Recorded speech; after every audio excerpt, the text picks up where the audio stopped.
स्वागत है। मेरे सामने यहाँ एक Samsung Galaxy S25 ultra smartphone रखा हुआ है और आज मैं आपको विस्तार से दिखाऊंगा कि आप इस डिवाइस को सेटिंग्स के माध्यम से हार्ड रीसेट कैसे कर सकते हैं। तो शुरू करने के लिए आपको अपनी सेटिंग्स खोलनी होंगी और यहाँ हम सामान्य प्रबंधन तक नीचे स्क्रॉल करेंगे और फिर नीचे स्वाइप करेंगे और आपको रीसेट मिलेगा।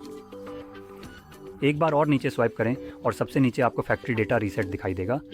इस पर क्लिक करें और यह आपको उन डेटा की एक सूची दिखाएगा जो इस प्रक्रिया के दौरान हटाए जाएंगे, जिसमें खास तौर पर संगीत, फ़ोटो और सभी यूज़र डेटा जैसी चीज़ें शामिल हैं। तो अगर आपके पास ऐसी कोई चीज़ है जिसे आप सुरक्षित रखना चाहते हैं तो उसकी एक बैकअप कॉपी बना लें, शायद अपने कंप्यूटर पर।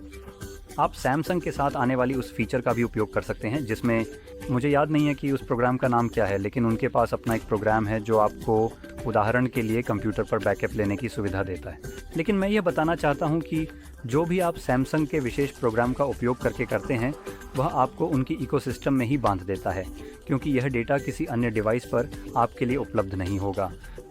उदाहरण के तौर पर मैंने खुद उस बेकार प्रोग्राम का इस्तेमाल करके अपने कंप्यूटर पर बैकअप लिया था, क्योंकि फ़ोन बिना किसी वजह के बार बार डिस्कनेक्ट हो रहा था। और अब मेरे पास अपने कंप्यूटर पर एक फ़ोल्डर है जिसमें मेरे पुराने सैमसंग फ़ोन का बैकअप है, जिसे मैं रिस्टोर नहीं कर सकता क्योंकि मेरा नया फ़ोन सैमसंग नहीं है। तो इस बात का खास ध्यान रखें, क्योंकि ये आपके लिए एक बेकार चीज़ साबित हो सकती है अगर आप उस डेटा तक पहुँच भी सकते हैं। और इसके विकल्प के रूप में आप मैन्युअल बैकअप भी कर सकते हैं। जैसे ही आप कनेक्ट करें, स्वाइप करें, सिलेक्ट करें, ताकि आपको कंप्यूटर से अपने सभी डेटा तक पहुंच मिल जाए और फिर आप सभी फ़ोल्डर्स को मैन्युअली कॉपी कर सकते हैं और यह तरीका भी काम करेगा।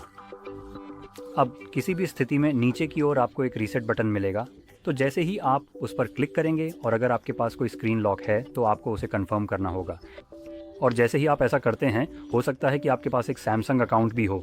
अगर ऐसा है तो आपने जो स्क्रीन लॉक अभी डाला है उसका कोई मतलब नहीं रह जाता, क्योंकि अब डिवाइस आपको अपने गूगल या सैमसंग अकाउंट से साइन आउट करने के लिए कहेगा, जिससे स्क्रीन लॉक का मकसद ही खत्म हो जाता है ना सैमसंग?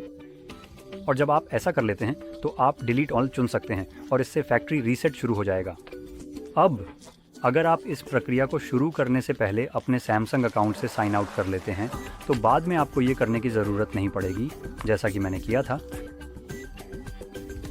खैर, जैसे ही रीसेट शुरू हो जाता है, इसे पूरा होने में लगभग 1 मिनट लगेगा और जैसे ही यह पूरा हो जाएगा हमें एंड्रॉयड सेटअप स्क्रीन दिखाई देगी।